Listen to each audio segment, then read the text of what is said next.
Na minha vida artística, esse ano iniciou de forma diferente. Eu comecei a pegar sério em desenho no começo de 2020, mesma época que eu ganhei minha mesinha digitalizadora. Eu comecei a pegar pesado em desenho, pois eu havia decidido que eu queria me tornar um profissional. Desde então, estava sempre estudando anatomia, composição, pintura, o que podia. No calendário chinês, 2022 é o ano do tigre. E para começar o ano, eu desenhei essa tigresa. Porém, quando eu terminei, eu não gostei do desenho. Eu sentia que os traços eram grossos demais, o rosto da personagem não me agradava, a pintura parecia suja e as mãos, bem, o amigo disse que o dedo midinho estava quebrado e eu fiquei bugado pois estava exatamente assim na referência. O ponto é que esse desenho me fez pensar uma coisa. Eu não gosto do meu traço. Bem, não gostar de verdade aí não. Pois no final das contas, tudo que eu fiz no desenho eu fiz do meu jeito, o jeito que me agrada mais. O ponto é que eu não desgosto de verdade de desenho. Apenas vejo que tomei decisões não muito boas. Hora ou outra a gente faz um desenho que a gente acha incrível, outros mais ou menos. O importante é desenhar e produzir. Não dá pra fazer uma Mona Lisa todo dia. Na real, nem sempre a gente quer isso. Tem hora que a gente só quer pegar o papel e desenhar alguma coisinha mais simples, mais de boa, e por aí vai. Então jamais se sinta na obrigação de sempre desenhar alguma coisa épica. Só faz o que você quer. Bem, nessa situação de não gostar do próprio traço, é claro que a solução não é parar de desenhar porque supostamente é um sinal de que isso não é para mim. Isso é sinal que devemos experimentar técnicas novas e parar para refletir. E o que eu fiz foi analisar minhas artes antigas e ver quais eu mais gostava e o que tinha nelas que me fazia gostar delas. Uma das minhas ilustrações favoritas até hoje é essa fanart da Hornet, que eu fiz lá em 2020, e essa fanart da Mina The Holler, que é um jogo que ainda está em produção e eu estou bem ansioso. E comparando essas ilustrações com as que eu não gosto, eu percebi o problema. Eu sempre admirei muitas pinturas digitais que pareciam pinturas a óleo, e eu sempre estive buscando fazer algo próximo disso. Então, comecei a buscar vários brushes que pudessem me dar um resultado próximo, e então eu passei um bom tempo na busca do brush perfeito.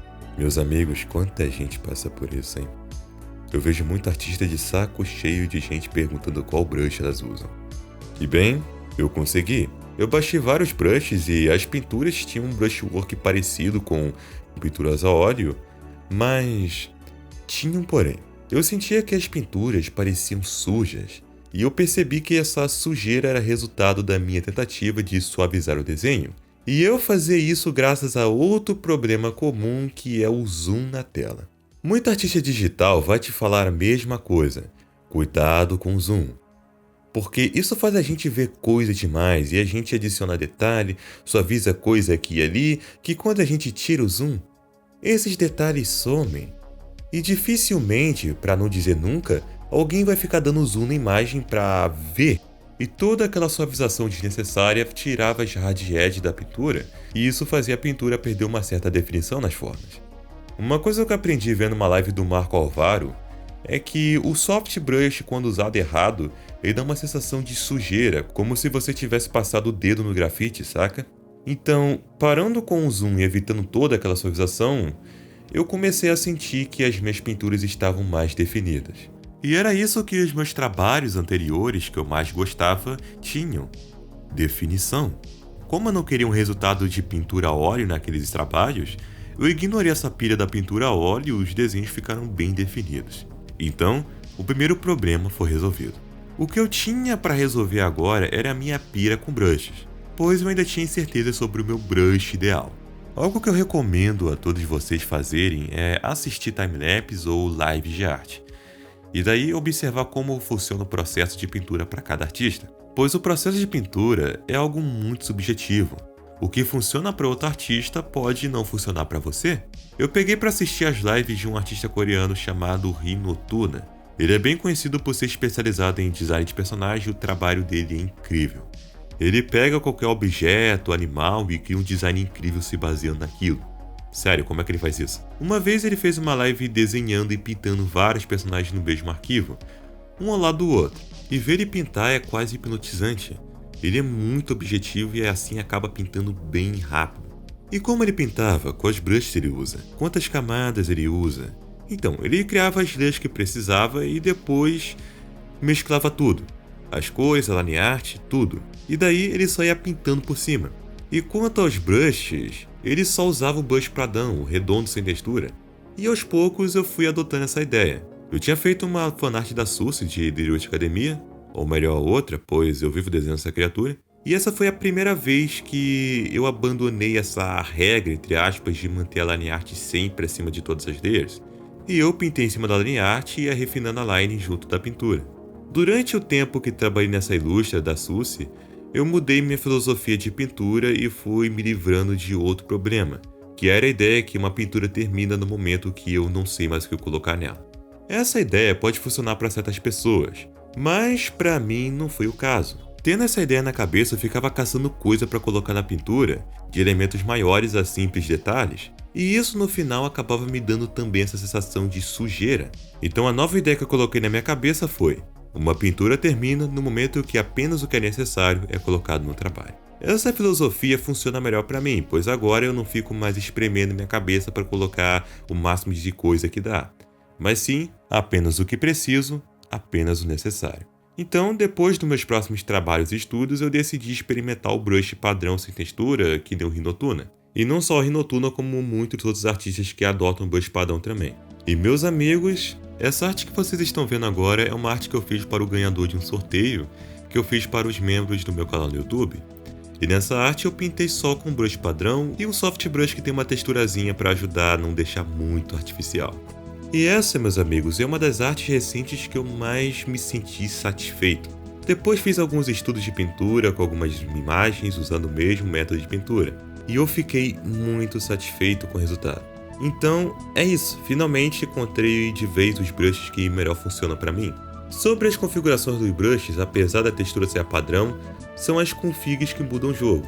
Não tem jeito, pessoal. Se vocês querem encontrar o seu brush ideal, vocês têm que aprender a criar brushes e configurar os brushes. Porque daí vai ser aquilo. Se tem algo que você não gosta, poderia ser melhor no seu brush, é só você ir lá e configurar até ficar do jeito que ele é mais confortável. Meu brush atual de line art tem as configs para ser preciso e meio suave, parecido com uma caneta Bic, um pincel, uma lapiseira. Na pintura eu uso um brush maior com uma config para parecer mais com um marcador. É claro, eu não fico só nisso, para fazer esboços e linhas mais suaves eu uso esse brush aqui. E na hora da pintura eu tenho vários brushes que raramente eu vou usar literalmente tudo, mas dependendo da situação, tá aí. Para cabelo, por exemplo, tem esses brushes com pontinhos para facilitar na hora de fazer a textura do cabelo. Eu não fiz todos esses brushes, você não é obrigado a fazer todos os brushes que usa. Mas se tiver algo que eu quiser mudar, eu vou lá mudar das configurações. Por isso, lembrem-se do que eu digo, aprendam a criar seus brushes, beleza? Aprendam a configurar seus brushes. Tá, parando pra pensar, eu não diria que eu encontrei meu brush ideal, mas que eu apenas entendi como as coisas funcionam e agora eu entendi quais brushes que eu preciso usar e em qual momento usar. À medida que vou desenvolvendo a minha pintura e com as situações que vão aparecer, talvez eu crie mais brushes para me ajudar no momento, talvez eu faça isso, aquilo, enfim. Enfim, gente, seu processo de pintura é algo que você só vai desenvolver pintando. A cada pintura você vai se resolvendo, o que funciona melhor para você e por aí vai. Não faça apenas figuras completas, pegue para pintar alguma coisa como uma calça, cabelo, material, etc. Apenas procure praticar. Bem, é claro, por mais que eu tenha dito tudo isso, ainda falta muito para mim o que aprender, e se eu quiser continuar desenvolvendo, eu tenho que continuar pintando. Aprender a desenhar e pintar é realmente uma jornada. A gente vai passar por muitas reflexões, filosofias, altos e baixos. Isso é uma jornada, gente. Eu diria que o que me ajudou em geral agora foi a começar a pensar de forma mais simples. Eu estava vendo tudo como uma coisa mais complicada, que tinha regras estritas para pintar alguma coisa, e no final das contas é apenas fazer tudo do jeito que mais me agrada e funciona melhor para mim. Só sair pintando e vendo o que dá. Tem hora que a gente tem que parar de pensar muito, sabe? Eu mesmo sempre pegava o caderno para desenhar alguma coisa e ficava parado pensando, e no final não fazia nada. Pega o lápis, vai rabiscando o que vem de relance na sua mente, e daí alguma coisa vai vir e você vai desenvolvendo aquela ideia. E como eu disse, não pense em fazer uma Mona Lisa toda vez que você pega um lápis. Fique bom ou fique ruim, apenas faça o que você quer. E vai por mim. Pensando desse jeito, na maioria das vezes sai algo bom. Enfim, é isso. Agora o dragão que eu tô enfrentando é saber como monetizar minha arte, quais meios de fazer dinheiro, como crescer nas redes sociais, será que eu preciso criar uma nova conta no Twitter, como eu ganho mais visibilidade, enfim, tô descobrindo isso. Eu tô com interesse em puxar o público gringo pra ver se consigo clientes gringos e tudo mais, porque, sendo sincero, pessoal, eu não tô com vontade de trabalhar com brasileiro, cara. Porque infelizmente aqui no Brasil a mão de obra é um bagulho bem desvalorizado, então no momento que eu falo o meu preço, o cara já recua, tá ligado? E pior que convertendo o meu valor do dólar, cara, pior que fica bem caro o BR mesmo abaixando um pouco, sabe? Mas bem, se for BR e quiser pagar o valor legal, então tô aceitando o serviço.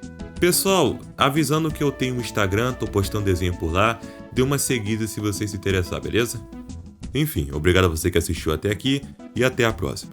Eu sou o Nenf, obrigado.